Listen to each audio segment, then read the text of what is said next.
Qui était Myriam Makeba? Voix off. Disclaimer. Cette vidéo est réalisée uniquement dans un but éducatif, culturel et informatif. Elle a pour objectif de partager des connaissances historiques et de rendre hommage à Myriam Makeba, surnommée Mama Africa, une femme dont la voix a traversé les frontières pour combattre l'injustice, le racisme et l'apartheid. Les images et extraits utilisés le sont dans le respect du droit de citation et sans aucune intention de nuire. Quand la musique devient un cri du cœur, elle peut abattre les murs de la haine. Aujourd'hui, nous allons raconter l'histoire d'une femme extraordinaire. Une voix née dans la douleur, mais devenue symbole de liberté. Elle s'appelait Myriam Makeba.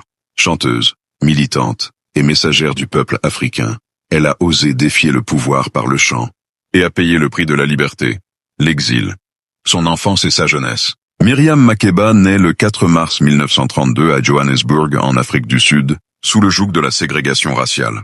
Sa mère est emprisonnée peu après sa naissance, et Myriam passe les premiers mois de sa vie en prison. Ce début difficile marquera à jamais sa conscience. Elle comprend très tôt ce que signifie être noire dans un monde d'injustice. Elle grandit dans la pauvreté, mais avec une richesse immense. La musique africaine, les chants traditionnels, le courage et la foi. Alors, sa voix devient son arme. La naissance de Mama Africa.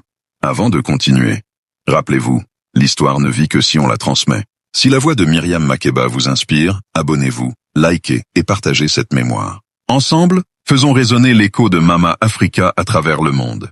Explorez notre page pour découvrir d'autres hommes et femmes qui ont combattu le racisme, la peur et l'injustice avec courage et dignité.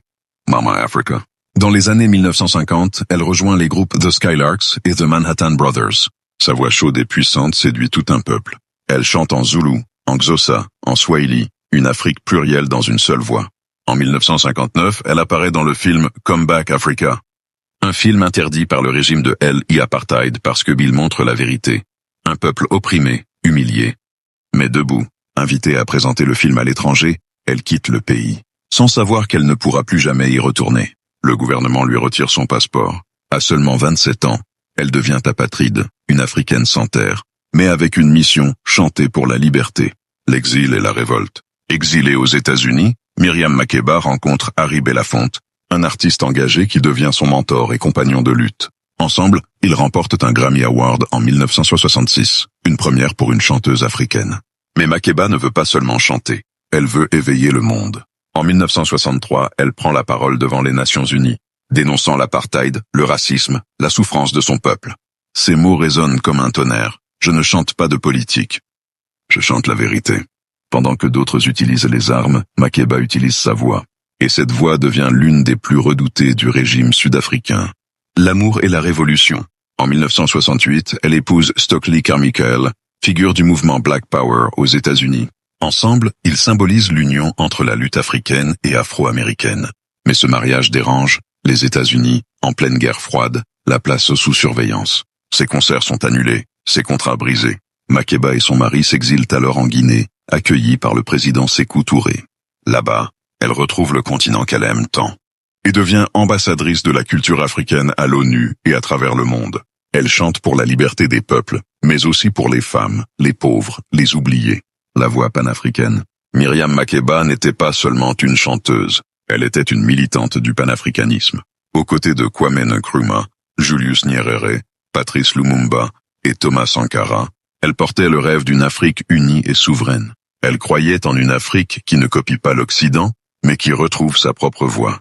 Dans ses chansons, elle mêlait la douceur de la mer à la colère du peuple. Ses titres comme Pata Pata, Malaika ou The Click Song Noir étaient pas seulement des succès, ils étaient des prières pour la dignité africaine.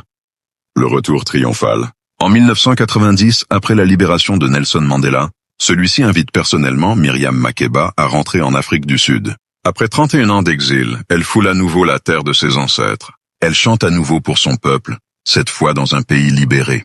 Mais Makeba ne cherche pas la gloire. Elle continue à militer, à parler de paix, à défendre les jeunes artistes africains. La dernière chanson le 9 novembre 2008, Myriam Makeba monte sur scène à Caserta, en Italie, pour un concert contre le racisme et le crime organisé. Après avoir interprété Pata Pata, elle s'effondre. Elle meurt ce soir-là, à 76 ans, sur scène, en chantant pour la liberté. Elle est morte comme elle a vécu, debout, fière et engagée. Son héritage. L'héritage de Myriam Makeba, c'est le courage d'une femme noire qui a défié un empire avec pour seule arme sa voix. Elle a ouvert la voie à des générations d'artistes engagés, de Youssou N, Dora Angélique Kidjo, de Fela Kuti à Burna Boy. Son chant résonne encore dans chaque lutte contre le racisme, dans chaque cri pour la justice, dans chaque note d'afrobeat, de jazz ou de soul africaine. Elle a quitté ce monde. Mais son écho, lui, continue de faire trembler les murs du silence. En conclusion, Myriam Makeba n'était pas une simple chanteuse. Elle était la voix d'un continent. Par sa musique, elle a prouvé que l'Afrique pouvait parler au monde sans traduire sa douleur. Elle a brisé les chaînes de l'oubli et ouvert la voie à une génération d'artistes engagés, de Youssou N, Dora Angélique Kidjo, de Fela Kuti à Burna Boy. Comme elle le disait si bien, chanter c'est faire entendre le cri du peuple sans qu'il ait besoin de crier. Myriam Makeba, la voix de l'Afrique libre. Merci pour votre attention. Si cette vidéo vous a touché, abonnez-vous. Et explorez notre page pour découvrir des autres figures inspirantes de l'aile, Afrique et du monde. Fela Kuti, Thomas Sankara, Lumumba, Nelson Mandela, Yaa Asantewaa, Bob Marley et bien d'autres encore. Ensemble, faisons vivre la mémoire de ceux qui ont osé rêver d'un monde plus juste.